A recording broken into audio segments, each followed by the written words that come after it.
बिस्मिल्लाहिर्रहमानिर्रहीम। Welcome to our channel garden सास बहू का। आपकी दोस्त आयशा यज़दानी और मेरी प्यारी प्यारी क्यूट सी बहू अरीबा उमर, हम दोनों की तरफ से बहुत सारी मोहब्बत भरा अस्सलाम कबूल हो। अस्सलाम वालेकुम। तो मेरे एंजल्स तैयार हैं कहानी का पार्ट 2 देखने के लिए। याद है हमने आपको पिछली वीडियो में अपना सब्र का पंखा सुनाई थी कहानी, उसका पार्ट 1 सुनाया था। उसके बाद शहज़ादी के बाद वो धोबन आ गई थी और उसकी दोस्ती हो गई थी उससे। उसके बाद फिर आपको अब नेक्स्ट वीडियो में पता चलेगा कि उसके साथ क्या हुआ, शहज़ादी के साथ वो धोबन ने उसके साथ क्या किया। तो चलते हैं अपनी कहानी की तरफ। तो दोस्तों, अब वो धोबन जो है ना उसके साथ रहने लग जाती है। अब शहज़ादी तो बहुत भोली भाली सी होती है, उसने ज़माना इतना देखा ही नहीं होता, तो उसमें इतनी चालाकी नहीं होती है। लेकिन धोबन बहुत मतलब बाय नेचर वो कुछ अच्छी नहीं थी, वो थोड़ी सी लालची किस्म की थी, थोड़ी सी चालाक अय्यार किस्म की थी। तो शहज़ादी के साथ ना अच्छा सलूक नहीं करती थी। लेकिन बेचारी शहज़ादी क्या करती, मजबूर थी। एक वो इसी धोबन का आसरा था उसको, उसी के साथ उसने रहना सहना था, तो वो उसी के साथ रहती थी और वो चुपचाप बेचारी बर्दाश्त करती रहती थी। अपनी स्टोरी जैसे कि आप लोगों को पता है कि उसने सारी बता दी थी धोबन को कि इस तरह से बादशाह के जो लास्ट आखिर में दोनों सुइयाँ निकलेगी ना उसकी आंखों से, तो फिर वो शहज़ादा ज़िंदा हो जाएगा और उसके जादू का सहर का असर टूट जाएगा। तो अब धोबन जो थी वो बहुत चालाक और वो औरत थी, वो मौके की ताड़ में थी कि मैंने किस तरह से ये अपना सारा क्रेडिट अपने ऊपर ले लेना है और इसका क्रेडिट अपने नाम कर लेना है। तो जो लास्ट डे होता है उस दिन वो क्या होता है कि वो शहज़ादी बोलती है कि आप ऐसा करना है कि मुझे कपड़े दे देना, मैं नहाने के लिए जा रही हूँ और फिर मैं आके ना शहज़ादी की बाकी 2 सुइयाँ भी निकाल दूँगी। धोबन कहती नहीं, आप बेफिक्र होकर जाएं, मैं आपको दे दूँगी कपड़े। अब शहज़ादी जैसी नहाने के लिए जाती है वो वॉशरूम के अंदर, ऐसे कैसी वो क्या करती है, धोबन फटाफट वो कपड़ा उसकी सुइयाँ निकालती है और सुइयाँ निकाल के ना शहज़ादा उठ के बैठ जाता है। सहर ख़त्म हो जाता है। वो जो थे सारे कि एक कमरे में जो ना वो पंखे ही पंखे थे, एक कमरे में गमले ही गमले थे, एक कमरे में पीढ़ियाँ ही पीढ़ियाँ थी, वॉल क्लॉक थे, पर्दे थे, यानी कि एक एक चीज़ एक एक कमरे के अंदर थी। बर्तन ही बर्तन थे, ज्वेलरी थी। तो वो सब उनकी उस बादशाह की रियाया थी। वो जादू के ज़ोर से ना बर्तनों में ये चीज़ बेजान चीज़ों में तब्दील हुई हुई थी। वो सब एकदम से हरकत में आ जाता है। पूरा समझ लें वो एक महल नहीं होता, पूरा एक शहर होता है। तो पूरा एक वो शहर होता है, वो एकदम से आबाद हो जाता है और सारी चहल पहल चालू हो जाती है। तो वो जो कहानी होती है शहज़ादी की असल, तो वो शहज़ादी वो धोबन जो ना अपने नाम से करके सुना देती है। कहती है फ़लाँ मुल्क की शहज़ादी हूँ, इसी तरह अपने बाबा जान से बिछड़ गई थी, तो आपसे यहाँ पे आके मिली, फिर आपकी सुइयाँ निकालने लग गई, तो अब मैं जो ना यहाँ रह रही हूँ आपके साथ। तो शहज़ादा कहता है अल्लाह, ये किस तरह की शहज़ादी है, थी बदसूरत सी है, अजीब सी है बिल्कुल, और इसके अंदर अखलाकियत भी नहीं है बिल्कुल भी, ज़रा सी भी मुझे नहीं लग रही। क्योंकि तो बादशाह तो उसको तो अंदाज़ा हो गया ना कि सामने वाला किस रंग का है। तो उसके बाद जो है ना वो खैर कहता है कोई बात नहीं है, मेरी क्या ना इसका मैं एहसानमंद हूँ, इसने मुझ पर एहसान किया है, तो वो उसका एहसान का बदला इस तरह से उतारता है कि उससे शादी कर लेता है, उसको अपनी मलका बना लेता है। और वो जब असली शहज़ादी उसके सामने आती है तो उसको वो जो धोबन होती है ना, वो धोबन बना के पेश करती है कि ये शहज़ादी मतलब नहीं है, जैसे ये धोबन है और ये इसी तरह से मुझे मिली थी, मैंने इसको ज़रो जवाहिर के बदले इसको ख़रीदा था, तो ये हमारी नौकरानी है। खैर बादशाह को हैरत होती है कि ये शहज़ादी लग रही है, वो धोबन लग रही है, लेकिन वो ज़ाहिर क्या कर सकता था, वो अपना उसको मलका बना लेता है। फिर उसके बाद जो ना वर्ल्ड टूर पे जाने का उसका टाइम आता है। कुछ दिनों के बाद रहने सहने लग जाते हैं। तो वर्ल्ड टूर पे जब जाने लगते हैं तो अपनी से पूछते, धोबन से पूछते हैं, कहते हैं मलिका आपके लिए मैं क्या लेके आऊँ, मैं घूमने के लिए जा रहा हूँ वर्ल्ड टूर पर।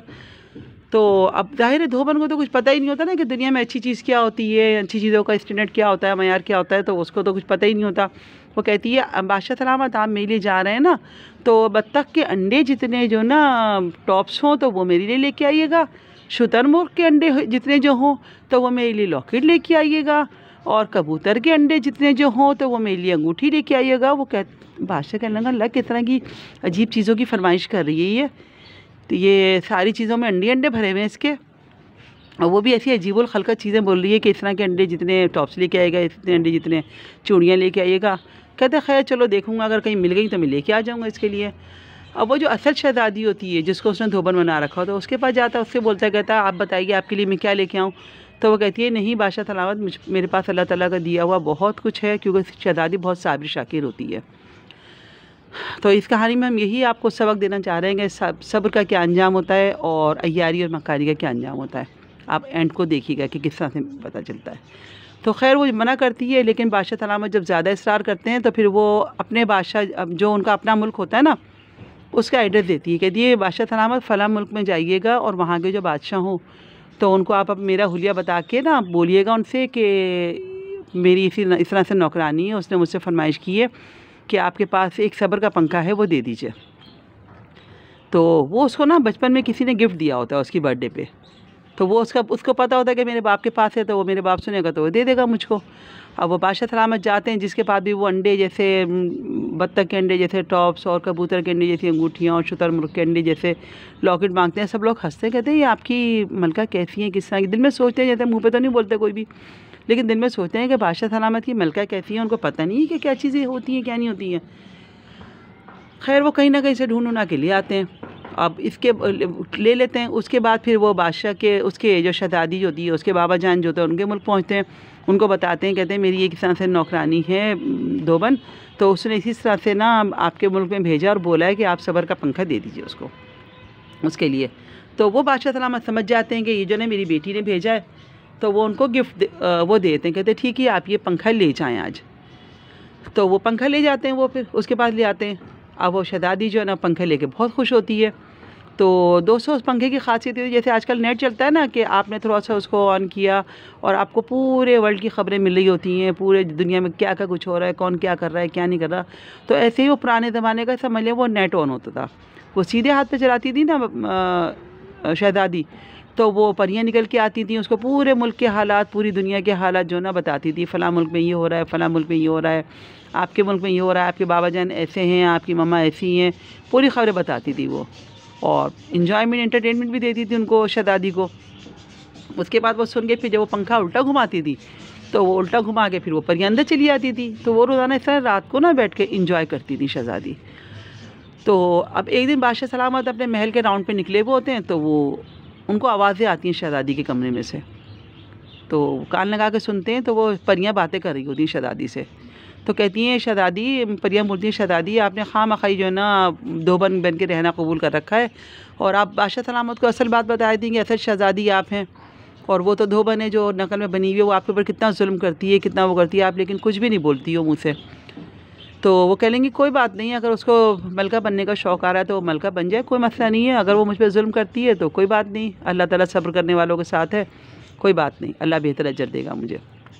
अब बादशाह सलामत जब ये सारी बातें सुनते हैं ना, उनको सब कुछ पता चल जाता है कि असल शहजादी कौन है और धोबन कौन है। फिर वो सुबह जब दरबार लगाते हैं अपना, तो उसमें दोनों को बुलाते हैं, कहते हैं बताइए आप मुझे क्या असल बात है क्या नहीं है। तो धोबन तो बता नहीं रही होती है और शहजादी बोलती है कि नहीं बादशाह सलामत छोड़ें इन बातों को, कोई और बात करें।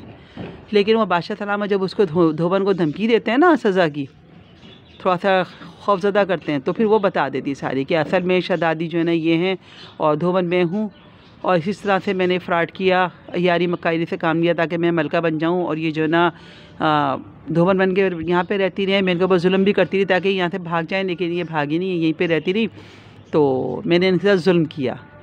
तो बादशाह सलामत बहुत नाराज़ होते हैं, कहते हैं अब तुम्हें जुल्म का बदला मिलेगा, तुमने इनके ऊपर जुल्म किया, अय्यारी की, तुमने इनके एहसान का बदला अच्छा नहीं उतारा, हालांकि इन्होंने तुम पे एहसान किया था, तुम्हें गरीब धोबन थी, तुम्हें एक अच्छे महल में ला के रखा, अच्छा खिलाया अच्छा पिलाया, लेकिन तुमने कोई एहसान का दोस्ती का बदला नहीं दिया, तो अब तुमको सज़ा मिलेगी।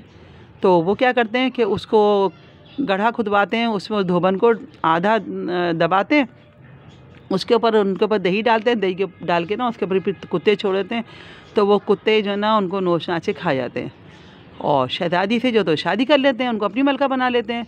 अच्छा आपको हंसी आ रही होगी कि ये जो ना दही क्यों उड़ा छिड़की और ये गड्ढा क्यों खोदा गया। तो जब हम छोटे थे ना तो यही सवाल मेरे जहन में भी आता था कि यार ये दही क्यों डाली इसके ऊपर, या इसके ऊपर कुत्ते क्यों छोड़े, तो और सिंपल तरीके से सज़ा दे दी जाती। लेकिन हमारे पास्ट में हमारे माजी के अंदर ऐसी सज़ाएं मिल जा करती थी, तो हमारी तो सोचने की या सवाल करने की ज़रूरत भी नहीं होती थी कि जो हमें जैसी कहानी सुनने को मिल रही होती थी हम चुपचाप सुन रहे होते थे।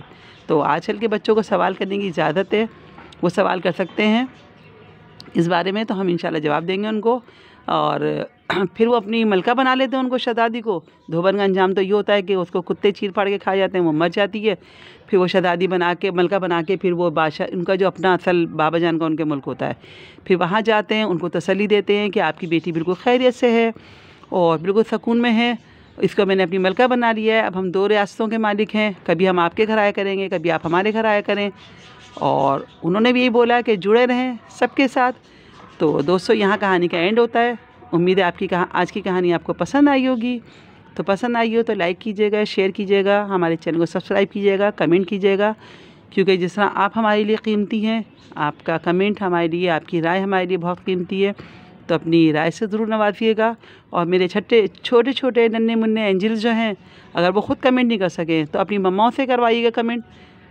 आपकी आयशा आंटी जो है इंतज़ार करेंगी कि आप क्या कमेंट करते हैं उसके ऊपर, कहानी के ऊपर। आपको कहानी कैसी लगी, अच्छी लगी, बुरी लगी, कोई सवाल करना हो उसके बारे में तो ज़रूर पूछिएगा। तो इसके साथ इजाज़त दें। अल्लाह हाफ़िज़।